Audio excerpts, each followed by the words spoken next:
your favorite villain? My favorite villain? I kind of like Diddy.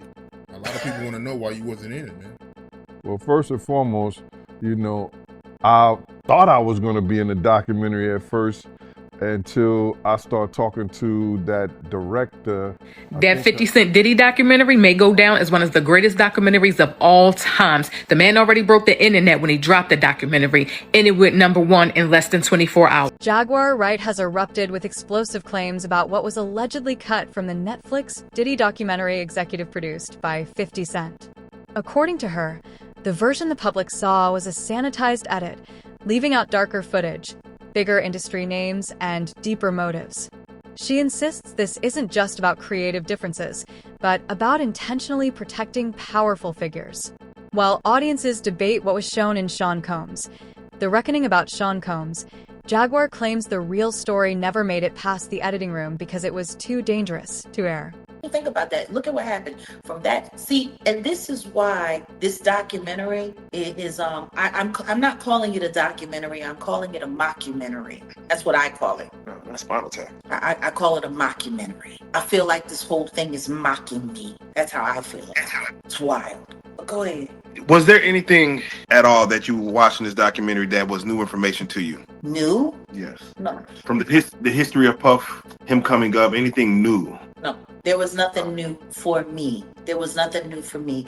The only thing that was new was what was coming forward that had never come forward before. Kirk Burroughs finally admitting out loud that he had been essayed by Diddy. The documentary itself reportedly took nearly 2 years to produce, presenting a 4-part deep dive into Diddy's life, from his Harlem childhood to the rise of bad boy entertainment and ultimately his legal downfall. It featured rare behind-the-scenes footage, including conversations with lawyers before his arrest and interviews with former insiders and even jurors. On the surface, it appeared to be a comprehensive reckoning of one of hip-hop's most powerful moguls. Combs has publicly objected that he says the videos were, quote, stolen. Let me tell you something. Let me say this. I'm not a referee. So I'm gonna get off the phone right now. Listen to me. I'm gonna get off the phone right now. And I am going to let you professionals look at the situation and come back to me with a solution. No matter what nobody said. Let's just here and there, y'all are not working together the right way. We're losing. However, Jaguar points out that several key voices were removed. Diddy's former bodyguard, Gene Deal, was allegedly cut after reported behind-the-scenes disputes with director Alex Stapleton over money and creative control. Jaguar claims her own footage was labeled too controversial for Netflix. She argues that this raises a bigger question. If the project was meant to expose the full truth, why were certain explosive testimonies excluded? Yeah, he was there for so much of it. Because right after the diddler beat the crap out of Steve Stout, the Jigga Man poked up on Rivera. Not long after that. All of this stuff happened around the same time. Why do you think Jay-Z wasn't involved in none of this? Well, I mean, he was involved in a lot of it. You mean, why wasn't he mentioned? Yeah, mentioned in the documentary at all. I mean, there was a lot of people that weren't mentioned. Matter of fact, not too many people in the industry were mentioned who were there and present. Isn't that cute? Very true. They found a way to tell that story while they kept everybody else clean. One of Jaguar's biggest criticism centers on who is barely mentioned, or omitted entirely.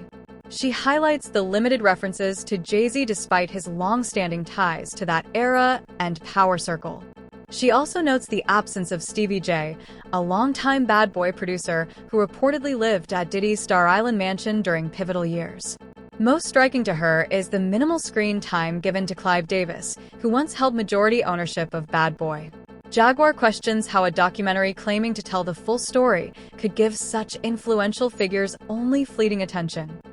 The worst celebrity, like, that you've been around is like the most full of sin. I know no sin is greater, but like, just was like, damn, this Clive Davis.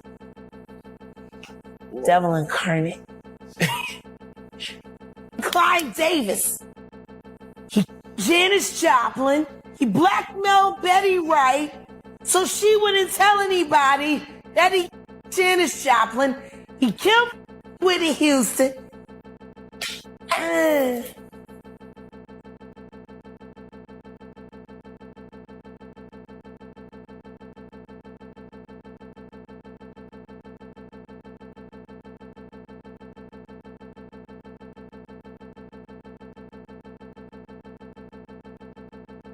When asked about the worst celebrities she had encountered, Jaguar immediately named Clive Davis, making severe allegations about his influence and even linking him to controversial industry deaths, including those of Janis Joplin and Whitney Houston. While these claims remain unproven, Jaguar argues that the documentary's brief treatment of Davis is suspicious given his historical power in the music industry. One could watch this and think that you really hate Sean Combs. Why would they be thinking that? Because of the things that you post on Instagram, Yeah, because this, of the... Look at this. And let's stop for a second and do say that I hated him enough to hire his kids. And we've never done anything to each other. So it's just competitive energy and things that you say about other artists while you... If Sean Combs watches this, what do you think he's going to feel? Like, wow, this is amazing. I think he's going to say this is the best documentary I've seen in a long time. Because you'll see people saying that. I mean, he may feel a different way about pieces and bits of it, but he knows the truth. I think he'll see the truth in it. Jaguar believes that delving too deeply into Clive Davis would have shifted the spotlight from Diddy alone to the broader industry system, executives, financiers, and decision-makers who shaped Bad Boy's rise.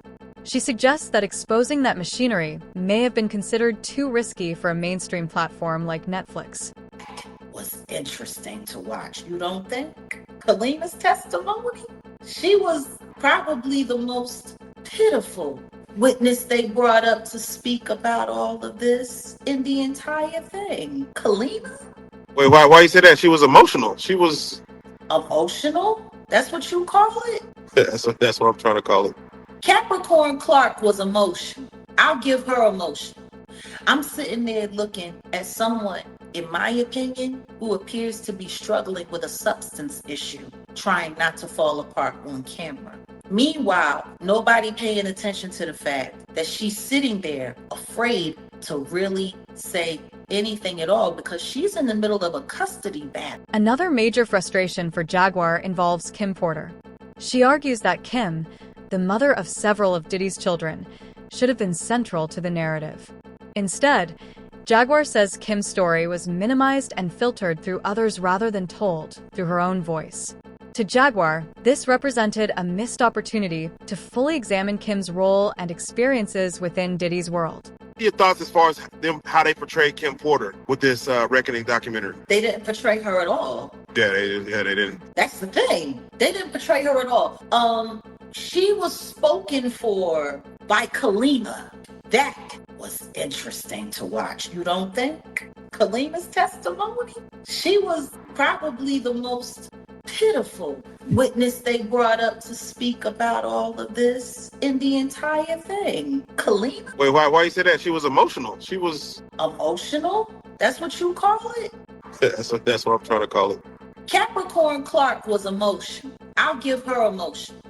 I'm sitting there looking at someone, in my opinion, who appears to be struggling with a substance issue, trying not to fall apart on camera. Meanwhile, nobody paying attention to the fact that she's sitting there afraid to really say anything at all because she's in the middle of a custody battle and she's trying to get her kids back.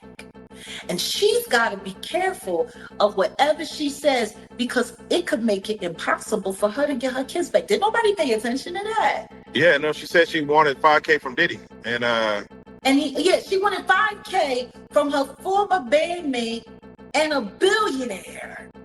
And he wouldn't even give her $5,000 to help her get her kids back? Why not? But then again, nobody's talking about who her husband is and who her husband is to Diddy. He's one of Diddy's #1 minions. Oh yeah, no, that's news. He's a loyalist. He is a Diddy doo-wop-bop. Kalima's also bisexual, so I'm finding it kind of interesting that she didn't see anything, she wasn't around anything, she didn't know about anything, and this is not me putting anything crazy on her. This is exactly what she said when she was on Love and Hip Hop Atlanta with Stevie J, who was also not mentioned at all during this documentary. Because Stevie J was living at the Star Island house. Tell me something. How do you have all of that stuff about Little Rod and there's no Stevie J? Now, it was really interesting because there was some of the footage that Little Rod has shared with this documentary that he shared with nobody else that he did an interview with, and none of that made it into the trial.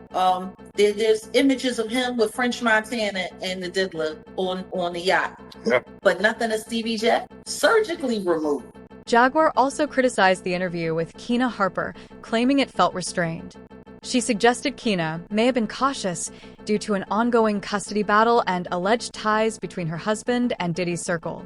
Jaguar argues that such pressures could explain why certain details were not openly discussed, implying that fear and legal concerns may have shaped what viewers ultimately saw. Because Diddy is so hated by 50 Cent that apparently a decade ago, 50 Cent just started gathering information on Diddy. As much as he could find. And he started working on a documentary series on how bad Diddy is. For, just as not guilty. I want to have a life to be able to live. It's really going to be hard for me to take more hits than I take it. God forbid, get in front of a jury and have a... One of the documentary's most shocking moments came when Kirk Burroughs publicly accused Diddy of abuse. The revelation stunned viewers and insiders alike. Even longtime associates who had witnessed Diddy's alleged darker behavior were reportedly taken aback by the depth of Kirk's claims. Joe telling the world now. He telling the world now he is forced to do this. That's what I'm trying to figure out. I'm trying to figure out why he didn't come out sooner. He also alleging that Diddy, forced him to give him the jobs. Oh my God. So you telling me that in the lawsuit, and I seen it, man, that he forced him to sing in the mic. And it wasn't in the studio. Yeah, that's what he claiming. Yo, bro, it's crazy. It's real crazy that Kirk is alleging all these things that people always said back then. I remember when me and you had a conversation about this years ago, and you asked me, was I going to talk about it? I said, no, I'm not going to talk about it because I'm going to let him talk about it. I didn't know he was going to do this lawsuit and put this shit in there. But I told you years ago that I'm not going to talk about it until he talks about it. Jaguar emphasized that Kirk's testimony carried weight because of his history with Diddy. Having worked closely with him during Bad Boy's formative years, Kirk was not an outsider speculating. He was someone who experienced that inner circle firsthand. To Jaguar, his statements validated decades of rumors that had circulated privately within the industry. Diddy's team is also rebutting this project as a, quote, shameful hit piece. They note the obtained footage was not authorized for release. Netflix says they legally obtained. She further alleged that Diddy carefully crafted narratives about his childhood to maintain a pristine public image. According to Jaguar, the documentary touched on his upbringing, but did not fully explore contradictions or deeper complexities she believes shaped his personality. To go further, you've gotten your hands on some extra new material people are going to see for the first time, including this video. Any journalist would want to know how you got it, but it is Sean Diddy Combs in the heat of this, right before the arrest for the trial we just discussed. Finally, Jaguar suggested that Diddy may have been both a perpetrator and a victim, pointing to alleged trauma and dysfunction during his childhood. She argues that understanding those early experiences is crucial to understanding the darkness she believes later emerged in his life and career, framing the situation as part of a much larger and more complicated story than the documentary presented.